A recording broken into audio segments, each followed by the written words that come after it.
안녕하십니까, 불광입니다. 딩크 또는 자녀 키우고 맞벌이로 초등학교 여교사가 1등 신부감이 이유라는 게시글이 있는데, 여기 땡땡전자 다니는 사람이 여교사랑 결혼했나? 아니면은 여교사가 땡땡전자 다니는 사람 아이디 샀나? 이 제목부터가 요즘 남자들이 전혀 공감할 수 없는 주제지 않습니까? 여교사가 최고라. 겠냐고. 뭐 일단 내용을 보시죠. 초등학교 교사는 교대 나온 애들만 초등 임용을 칠 수 있고, 학력 인구 감소로 TO가 줄었다 해도 웬만하면 초수 재수에 붙는다. 그래서 보통 24살에서 25살에 이미 교사 생활을 시작한다. 마지 됐을까? 네, 놀랍게도 어느 정도 맞는 말입니다. 그래서 보통 요즘 임용 대기가 있는 교사들이 그 기간에 해외여행을 굉장히 많이 가지 않습니까? 특히 일본 자주 가잖아. 그래서 교사들이 해외에 대해서 그렇게 잘 아는 거야. 이 차이가 꽤 크다. 남들 취업 준비하고 있을 때 얘네는 이미 월급 받고 있고 돈 모으는 속도도 빠르다. 결혼 준비도 자연스럽게 앞당겨진다 라는데, 이거는 반은 맞고 반은 틀린 소리죠. 뭐는 맞고 뭐는 틀렸습니까? 일단 남들보다 일찍 취업한다, 이 말은 맞습니다. 요즘에 취업하기가 굉장히 어렵기 때문에 교대 나온 사람들이 취업이 1-2년 걸린다 하더라도 그게 긴 기간은 아니지 않습니까? 그런데 돈 모으는 속도가 빠르다, 결혼 준비도 자연스럽게 앞당겨진다 라는 말은 헛소리예요. 겠냐? 여기 다른 예시들을 한번 보십시오. 아까 교사 언니야랑 결혼한 지 얼마 안 돼 그 전자회사 남자 이야기와 비슷한 경우입니다. 같은 회사. 근데 그 사람은 교사랑 결혼한 게 행복하고 이 사람은 피해자예요.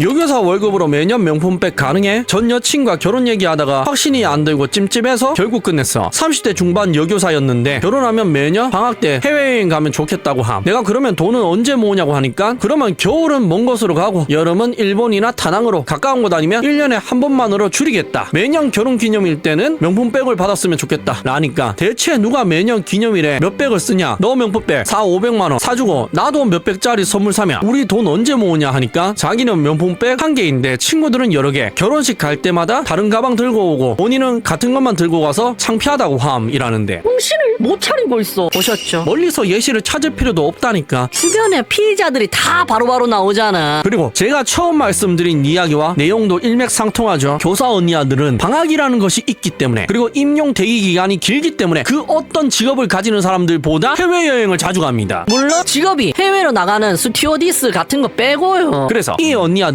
해외여행에 대한 도파민의 역치점이 굉장히 높아요. 보세요. 아무렇지 않게 남편 될 사람한테 1년에 해외여행 2-3번은 갔으면 좋겠다고 이야기하잖아. 여러분들, 일반인들은 해외여행을 1년에 한 번도 가지 않습니다. 요즘에 젊은 사람들이 이상한 거야. 왜냐하면 그렇게 해외여행 가서 언제 돈 모으는데요. 그리고 해외여행 이게 굉장히 위험한 게 도파민의 역치점이 굉장히 높다니까. 여기에 대한 영상은 도파민의 역치점에 대해서 하나 만들어 드렸죠. 거기 다시 보시면 되시고. 다시 처음으로 돌아와서, 그러니까 애초에 교사라고 일찍 취직한다고 돈을 많이 모아서 일찍 결혼한다는 것 자체가 전제가 걸러먹었다. 그건 해외여행도 안 가고 명품에 관심 없는 그런 굉장히 괜찮은 교사일 때만 그런 거고. 근데 그런 교사가 몇 명 됩니까? 여러분들 주변에 보신 적 있어요? 저도 주변에 한 명 빼고 본 적이 없다니까. 그 한 명도 남편이 어떤 류인 줄 아십니까? 고등학생 때부터 연애해서 결혼한 류였다니까. 그러니까 다른 남자를 만나본 적이 없는, 그냥 처음과 끝을 함께한 그런 연인 사이가 아니면은 만약에 교사다, 허영심이 없다, 이런 경우가 굉장히 드물다니까. 이거 제가 없는 이야기 하는 게 아니잖아. 초등학교 교사만 해도 보십시오. 여초 집단이잖아요. 90%가 여성이지 않습니까? 거기서 저렇게 아까 전에 뭐 친구들이 여러 가지 가방 메고 오는데 올 때마다 달라지는데 나는 한 개라서 부끄럽다. 근데 그 부끄러운 게 500만 원짜리야. 어이가 없네. 그리고 계속해서 아까 땡땡전자 글을 읽어보니까 아니나 다를까 역시는 역시군요. 나는 와이프가 초등학교 교사라서 진짜 삶이 안정적이다 이러고 있잖아. 역시 교사랑 결혼한 케이스였네요. 뭐 그런데 저렇게 하는 이유는 저도 압니다. 왜냐하면 정신 승리하는 거죠. 아니면 정말 행복하든가. 아까 제가 말씀드린 굉장히 정신이 올바른 교사인 경우, 이거보다 좋은 케이스는 없잖아. 왜냐하면 육아휴직 다 쓸 수 있죠. 조기 퇴근되죠. 여초 직장이라 육아 정보 얻기도 쉽죠. 방학도 있죠. 호봉 쌓이면 중소기업 부장 월급보다 많아집니다. 사람만 정상이라면 여기보다 좋은 직장은 없다니까. 아이 좀. 그런데 이상하죠. 이런 좋은 조건의 직장을 다니는 여성들을 왜 남자들이 싫어하는지 알 수가 없지 않습니까? 아까 게시물도 보세요. 교사가 좋다, 나는 교사랑 결혼해서 행복하다 라는 게시물에 남자들이 좋아요 113개, 싫어요 704개나 달았잖아. 마지 됐을까? 대부분의 남성들이 교사 와이프 좋다는 말에 동의를 못한다는 거지 않습니까? 그리고 그 이유에 대해서 한번 알아보죠. 교사 소개팅 후기, 외모랑은 괜찮았는데 초면에 치과 시장 요즘 붕괴되지 않았어요 해서 아 네 그런가요 하하 했지. 나름 본인의 인사이트를 드러내고 싶었던 건지, 그래도 다들 한 달에 당신 연봉만큼 벌고 산다 라는 말이 혀끝 대학교까지 나왔다가 삼켰음. 그리고 자꾸 남자 군대보다 임신이 더 힘든 거 아시죠? 여자는 손해만 보잖아요. 해서 뒤도 안 달아보고 연락 끊었다 라는 치과 의사의 교사 소개팅 후기만 봐도 아실 수가 있지 않습니까? 교사 언니아들 중에 책 한 권 읽고 행동하는 이야기하는 사람들 퍼센테이지가 굉장히 높다니까. 왜 저런 경우가 많습니까?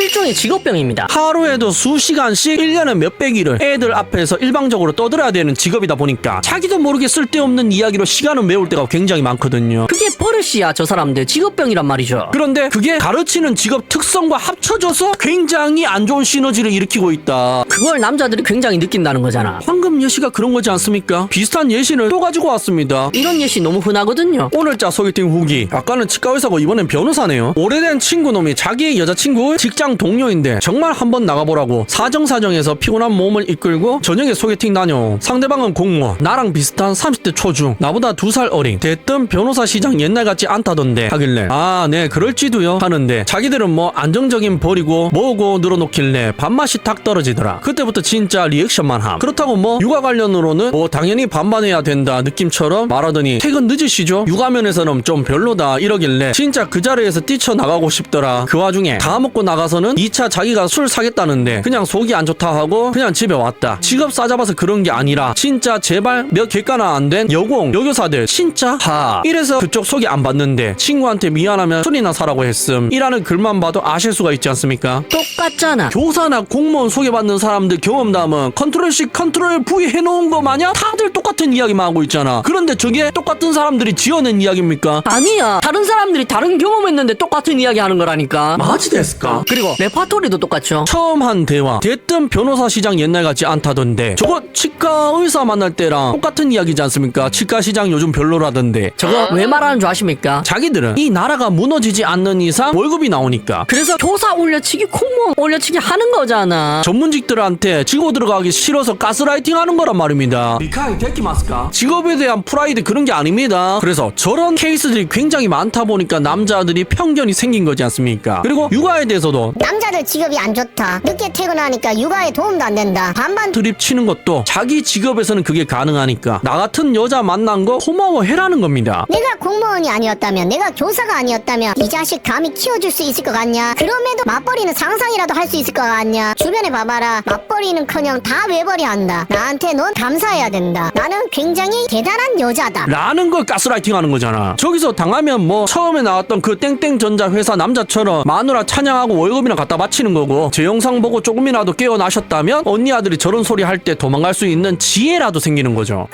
그러니까 교사분들은 진짜로 결혼하고 싶으시면 여교사분들은 반드시 행하셔야 됩니다. 자기들이 비교 우위에 있는 척 좀 하지 마시고 그 선민인 의식 좀 버리세요. 누구를 가르치겠다는 그 버릇 좀 제발 없애라니까. 남자들은 가르치는 걸 좋아하지 가르침 받는 거를 좋아하지는 않습니다. 이 남자의 특성을 너무 모른다. 그러니까 요즘에 그 교사들이랑 공무원들이 그렇게 미혼이 많지. 30대 여공 여교사들 봐봐요. 전시맛이 결혼 안 했다니까. 그 좋은 직업을 가지고도 육아에 유리한 직업을 가지고 있음에도 원래 남자들한테 인기 있었음에도 자기들 스스로가 그 직업에 대한 편견을 만들어 버렸잖아. 라고 남자들한테 잘하라고 인정하라고 해봤자 인정할 사람 절대 없죠. 제가 항상 말씀드립니다. 누군가가 나에게 뭔가를 해줬다면 그것에 대한 감사함을 느끼는 사람들은 몇 프로라고요? 10%. 꿈속에서 깨어날 시간입니다. 레드 선.